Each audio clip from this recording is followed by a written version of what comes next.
climáticos y en la preparación del sistema de salud para el incremento de necesidades existenciales que se produce durante el verano, probablemente ahí estamos fallando un poco más.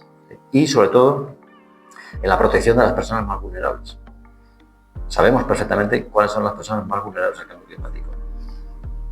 Las personas mayores o personas con enfermedades crónicas seguro, pero también las personas con peores determinantes sociosanitarios, que viven en casas con peores aislamientos, que no tienen acceso más que a comida preparada o ultraprocesada. Esa es lo siguiente, ¿no? No sé si es tanto la Consellería de Salud como otro tipo de consellerías, pero esa población es la que más está en riesgo de sufrir los efectos de cambio climático. Y estos son, de hecho, las indicaciones que está haciendo la Organización Mundial de la Salud al resto del mundo, ¿no? Los pequeños pasos. Ir evolucionando a dietas con menos cantidad de carne.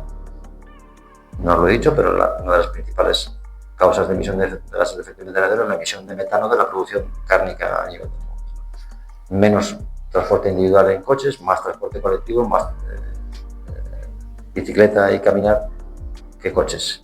Y ciudades y casas diseñadas para evitar el calor, ¿no? Casas diseñadas para tener una capacidad reflectante del calor, con mejores aislamientos, que permitan a la gente vivir en condiciones saludables, y zonas de la ciudad donde se pueda pasear en verano, parques, cobertura arbórea y refugios climáticos. Eso debería ser la ciudad en la que todos tenemos que pelear por vivir en los próximos años.